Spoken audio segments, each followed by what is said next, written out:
It's so crazy to me because I'm asked so many times if I'm, resentful in any type of way for where the WNBA is right now. Candace Parker just said what everyone's been thinking, but no one in the WNBA dared to admit.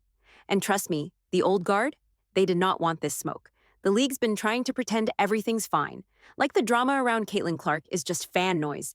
But Candace, she snapped that illusion in half. And let me tell you, this wasn't some loud rant. Nope, it was calm, clear, deadly honest, the kind of truth that makes the room go silent. Because here's the thing, we thought this season might finally bring some respect for Caitlin. New year, new vibes, right? Wrong. It's only gotten worse. The jealousy, louder. The double standards, unbelievable. And the bitterness, it's practically dripping off the court. But then Candace Parker, an absolute legend, stepped up and cut through all of it. She didn't yell, she didn't attack. She just said what everyone with common sense already knew and made the haters look completely exposed. So now the question is, will the league finally wake up? Because if this season's shown us anything, it's this. The more Caitlin succeeds, the more unhinged the league becomes. Now let's break down what Candace actually said, because this might be the calmest, most savage takedown of the Caitlin Clark haters we've seen all year. But first, smash that like button. Every like is one tissue for the salty crowd. They're gonna need it. And hit subscribe if you're riding with Caitlin and the fever, because this storm is far from over. So, why now? Why did Candace finally speak up? And why is it such a big deal? Out of women's basketball for a horrible team when she arrived. Outside of LeBron and Steph, she is the most well-known basketball player currently playing in the United States. Oh, yes. And I don't think that's close. The WNBA is blowing up right now. And let's be real, it's all because of Caitlin Clark. Everyone knows it. No one wants to say it out loud. But it's the worst-kept secret in sports. Caitlin isn't just the biggest name in the WNBA, she might be the biggest athlete in the entire country. Last season, she lit everything on fire. TV ratings, through the roof. Tickets, gone in minutes. Merch, sold out everywhere. Every number screamed the same thing. Caitlin Clark equals must-watch. And this season, she's already topping that. Packed out arenas, record-breaking views, and she's just getting started. This isn't hype anymore. It's a full-blown movement. The Caitlin Clark effect is real, and it's only getting louder. It is the second highest viewership, which is like average viewership. However, it was the highest peak of any game ever on CBS. Fans aren't just watching. They're showing up in record-shattering numbers for Caitlin Clark and the Fever. It all started with a preseason game versus Brazil. And guess what? 1.3 million people tuned in for a preseason game. Let that sink in. Most regular season games don't even come close. Then came opening night. 2.7 million viewers watched her take on the Sky, the most watched regular season game in 25 years. And just recently, 3.3 million people tuned in at the peak to watch her face the Liberty. Those are primetime numbers in a league that used to be ignored. But then, it happened. Caitlin got injured, and everything flipped. Fast. And now that Caitlin Clark is injured, the ticket prices for the Fever and Sky game just plummeted to Hades. The second Caitlin Clark was out, ticket prices crashed, 300% gone overnight. And while Fever fans, they kept showing up on TV, the rest of the league, barely hanging on. This should have been a wake-up call. For the players, for the coaches, for the front office, for the whole damn league. Caitlin Clark is on track to bring in over $1 billion to the WNBA this year. $1 billion. You know what that means? One injury away from the whole thing falling apart. So all those CBA dreams Angel Reese keeps talking about, that big payday Nefessa Collier says is coming, none of that happens without Caitlin. And yet somehow, the league keeps messing it up. Instead of owning the truth that Caitlin is the reason for all this success, they keep spinning stories, dodging reality, and acting like it's anything but her. Instead of celebrating what's actually working, they drag the spotlight away from basketball and straight into pointless drama. The loudest mics, like I stated, are the ones that's race baiting. Not even bringing up the names, but all the people that I'm seeing that are tied within the WNBA media, coaches, all type of things. They are very resentful of Caitlin Clark, and I don't know why. It doesn't make sense when you have somebody that's doing what she's doing for the WNBA. Caitlin comes back from injury, drops a killer performance, and suddenly the hate is back, stronger than ever. After dominating the New York Liberty, she gets hit with a random drug test. Why? Because apparently, playing great means she must be cheating? It's insane. Then Marina Mabrey and JC Sheldon go full attack mode on her during a game. rough hits, cheap shots, and the league says nothing. It's starting to feel like something shady is going on behind the scenes, like the league is quietly trying to bring Caitlyn down. And right after all the drama in the Connecticut Sun game, the league launches an investigation over so-called hate speech, with no real evidence. Instead of celebrating her record-breaking moment, the headlines got hijacked. The spotlight wasn't on her game, it was on controversy. And once again, Caitlyn and her fans got dragged into drama that had nothing to do with basketball. You even though it's 100% false, by acknowledging we don't condone hate and not seeing that this was a internet rumor founded of complete bullshit, you're lending credence to this. There was none of that. And just when you think it couldn't get more twisted, here comes the next bombshell. Suddenly, the narrative flips. Now people are saying Indianapolis isn't safe for players, that Caitlyn Clark's fans are toxic. Wait, what? There were actual calls to move the All-Star game out of Indiana, all because of a few heckles and online noise. Some were even demanding that Dave Portnoy be banned from arenas, just for defending Caitlyn and going at Angel Reese. The outrage, selective, the hypocrisy, off the charts.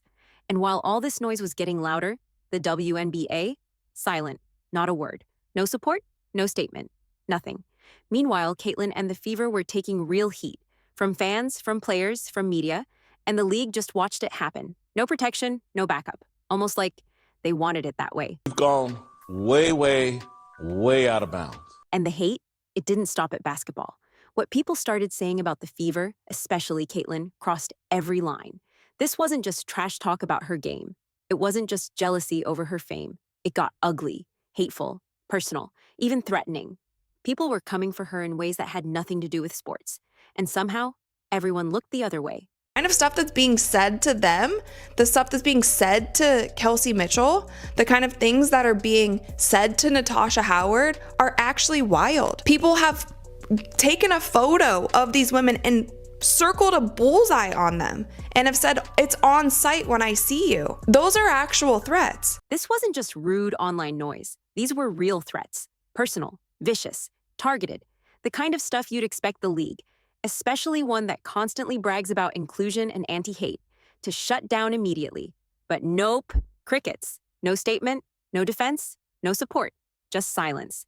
And it didn't stop there. It got worse. Way worse. Now we've hit a point where fans on X are actually accusing Caitlyn of using her assistant coach's baby as a prop to boost her image. Yeah, that's how deep the hate's gotten. Pure madness. Caitlyn Clark is getting some of the grossest, most morbid comments, racist, hateful. We're talking the cup runneth over with hate. Here, Kathy Engelbert, you're no space for hate? Where are you right now? Yep, you heard that right. They're attacking Caitlyn Clark for holding a baby. That's where we are now. It's not criticism anymore. It's full-blown conspiracy mode. And the league, still dead silent. The hate toward Caitlyn and her fans, it hasn't faded. It's gotten louder, uglier, more personal. And here's the craziest part. Even with all the numbers, the sold-out arenas, the record-breaking views, there's still resistance to admitting the obvious. Caitlyn Clark is carrying the league. And that resistance, it starts at the very top. Kathy Engelbert, in this long, drawn-out article, goes on and gives herself credit for why the WNBA has finally entered some type of mainstream conversation. WNBA Commissioner Kathy Engelbert actually wrote a whole piece for Harvard Business Review, and you'd think it was a group project. She went out of her way to hand out credit to everyone except the one person actually carrying the league. Coaches, praised. Players, praised. Marketing team, front office, strategy, praised. She gave shout-outs like Oprah gives out cars. But Caitlyn Clark? Barely a mention. The woman who's selling out arenas, smashing viewership records, and dragging the entire league into the spotlight, almost invisible in the commissioner's version of the story. To new followers and outside observers, our organization's success might seem overnight and even lucky, prepared by a singularly exceptional group of college players coming into the WNBA. However, we could not have capitalized on those advantages without years of hard work and preparation. Years of hard work and preparation. It might have seemed like it came overnight. She downplayed Caitlyn's impact harder than a watered-down McDonald's Coke. In that article, Engelbert didn't spotlight Caitlyn. She lumped her in with Angel Reese and Cameron Brink. She wrote that, as these rookies entered the league, games started averaging 1.2 million viewers, a 170% jump from last season. But come on, you know it, I know it, your dog knows it. Those weren't rookie numbers. They were Caitlin Clark numbers. She's the reason people are tuning in, not just a factor, the factor. But because the old guard can't stand watching Caitlin get the credit, there's this constant scramble to spread it around. Gold stars for everybody, except the one who actually earned it. They just can't. They just can't not even wrap their head around. They can't just accept, okay, this person is more popular than me, or this person is more popular than the player that we want to push. Jealousy? That's human. We get it. But this is something else. There's this weird obsession with tearing Caitlin Clark down, just so others can feel lifted up. And too often, people go straight to calling it racism, as if her success has nothing to do with what she's actually done. Like the fact she's broken 62 WNBA records, became a first-team All-Star, ranked 4th in MVP voting, and dragged a team from the bottom of the league straight into the playoffs in year 1. But somehow, people act like she doesn't deserve the spotlight. It's wild, because the truth is, whether they admit it or not, Caitlin Clark is making the league better for everyone. When that spotlight's on her, it doesn't stop there. It lights up the whole WNBA. When they play in these arenas where there are 15 to 20,000 people in the stands, they are in front of people that they haven't been in front of before. That is an opportunity for all of us fans to get to know all the players on the court, all of the players in the WNBA, to pick new favorite players, to pick other teams that we want to follow along. And it's not just fans calling this out. Legends have spoken. People who built this league. People who know what's at stake. Hall of Famer Lisa Leslie, one of the most respected voices in women's basketball, basically dropped the mic on the entire WNBA. She didn't sugarcoat it. She straight up called out the jealousy swirling around Caitlin Clark. And when someone like Lisa Leslie says it, you better believe it's real. I think it's all about money, marketing, and we cannot deny what Caitlin Clark has done for the women's game. I'm not going to act like it's something that we don't see. She's had a huge effect. Call it the Caitlin Clark effect. Yes, have we ever had teams have to get into larger arenas to play against a team? No, we have not. So if we have more eyeballs on the game and Caitlin Clark brings that, why would we feel some kind of way because she has more television games? But even with legends speaking up, the pushback just won't stop. It's like the league keeps needing to get slapped back into reality, and the only people brave enough to do it are the OGs, the ones who actually understand how rare this moment is. And nobody represents that old guard better than Candace Parker, 3-time WNBA champion, 2-time league MVP, 2 Olympic golds, one of the most respected, decorated, and sharpest minds the WNBA has ever had. And this week, she finally said what almost no one else in the league has had the guts to say. She sat down with Stephen A. Smith on First Take and did the unthinkable, addressed the elephant in the room. Ultimately, it comes down to the fact that there were an abundance of women in the WNBA doing tremendous, tremendous work on behalf of the WNBA and the game of basketball, and you just sense that folks were feeling an absence of appreciation. Say what you want about Stephen A. Smith, but credit where it's due. He's one of the very few mainstream voices actually calling it what it is. Jealousy. He's not dancing around it. He sees it. Fans feel it. Everyone watching the WNBA right now knows something's off. And on First Take, Stephen A. didn't hold back. He dropped a logic bomb right on Nafisa Collier after she complained about Caitlin getting more nationally televised games.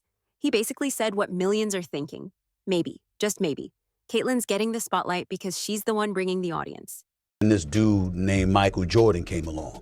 And Michael Jordan came along and he wasn't yet winning championships, but his popularity was so astronomical that the NBA practically marketed everything they could around this guy. So to know that there's an example like that as a shining example to be followed that could benefit the league, particularly down the road, why is that an issue when we've seen that such a marketing plan has worked in the past?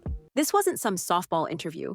There were no easy questions, no fake smiles, no filters. There was no room to dodge, no space for fluff. Just straight up truth. Raw, unfiltered, right to the heart of the issue.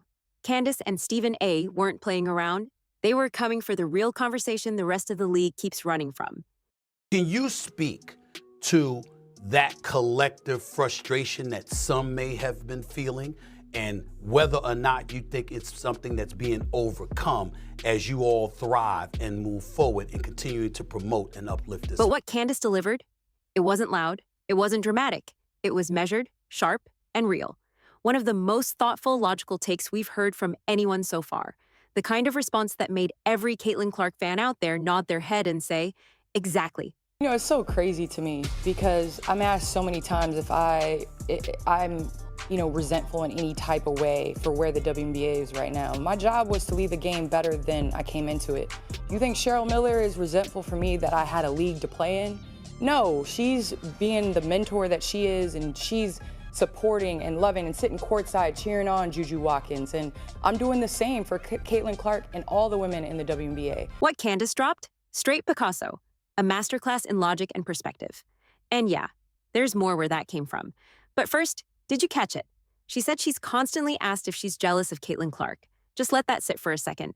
One of the most decorated athletes in WNBA history, a 3-time champ, 2-time MVP, Olympic gold medalist, and media, insiders, even players, are asking her if she's jealous of a rookie.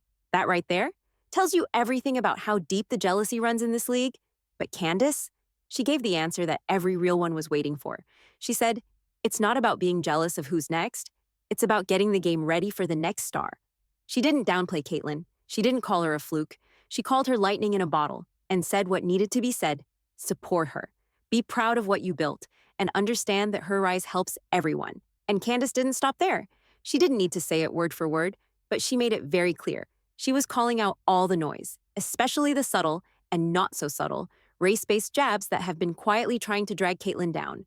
You know, I tuned in when Kevin Durant went back and played Russell Westbrook, and they bumped shoulders and everybody was tuned in. But I want to keep it within the lines of the game.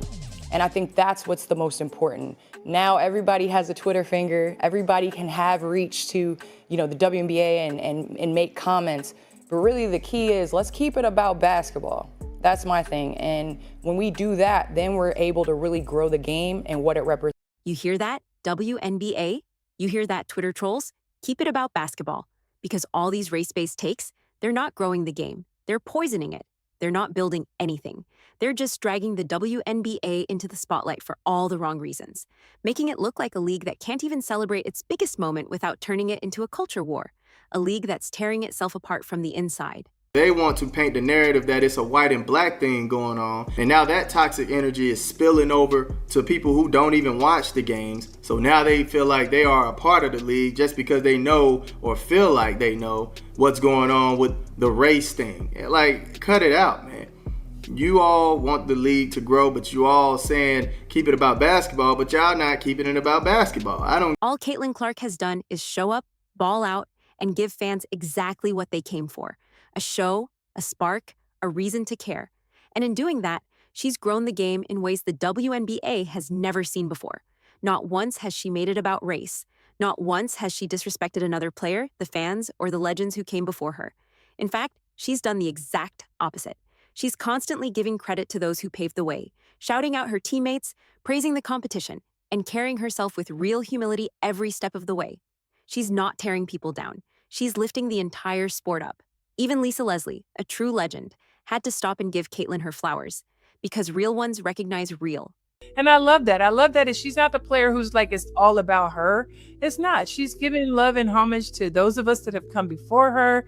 She shares the wealth with her teammates, and she doesn't have to do that. And this isn't coming from some outsider. This is coming from a certified OG, someone who helped build the WNBA from the ground up. Now, Candace Parker is saying what every player should already know. Leave the game better than you found it, so that players like Caitlin can carry the torch, just like she once did. That's how greatness works. Just like Bird and Magic led to Jordan, Jordan to Shaq, Shaq to Kobe, Kobe to LeBron, and now Luka, SGA, and the next wave. Each generation lifts the bar so the next can take it even higher. That's legacy. That's how the game grows. But now, because of visibility, listen, I still know the Dominique Wilkins. I still know, all of those players, the Dr. J's and all that stuff. I don't think they're not salty that MJ came along and grew the game. I mean, that's what it is. And finally, Candace touches on why the league needs to clean up its act, because this moment is not just about Caitlin Clark. It's about the future of the league. The WNBA as a whole is in an amazing place. Now it's about business to me. At the end of the day, it's business, and Candace Parker knows that. Caitlin Clark isn't just great for highlight reels. She's a goldmine. A once-in-a-generation force who's not just changing the game, she's changing the business of the game. If you have a good product and your biggest hurdle is getting people to sample the product, she's a godsend. There's no denying it. If anyone in the league thinks they've got leverage heading into the next CBA without Caitlin Clark, her recent injury just gave them a rude awakening. But remember when I said Fever fans were still holding it down? Yeah, that matters, because in the middle of all this chaos, there's something huge happening. Check this out. The Indiana Fever's matchup on Friday versus the Sun drew 851,000 viewers, becoming the most viewed WNBA game on ION this season, despite Caitlin Clark's absence. Even when Caitlin was injured, the Fever were still pulling in solid numbers. Sure, they weren't Caitlin Clark numbers, but that's not the point. This is the first wave of the Caitlin Clark effect. It's spreading. First to the Fever, and if the league doesn't screw it up, to the entire WNBA. But here's the truth. This kind of cultural shift doesn't happen overnight. It takes years. But when done right, it builds a foundation for the next superstar, the one who'll take things even further. Right now, we're in the most critical growth window the WNBA has ever had, and the league keeps flirting with disaster. It's simple. Celebrate the new fans, celebrate the star who brought them here, and protect her. Tighten up the officiating, make it fair, because you can't let players take cheap shots at your golden goose and expect this thing to last. The more voices like Candace Parker's speak out, the better shot this league has at surviving, and maybe even thriving. But here's the big question. Will the WNBA finally wake up? Or will their biggest weakness, their refusal to fully embrace Caitlin Clark and her millions of fans, be the very thing that holds them back forever? If you made it this far, you're a real one. Drop a goat in the comments to let them know you see the truth too. Don't forget to like, subscribe, and hit the bell, because the next chapter is coming, and trust me, it's about to get even crazier.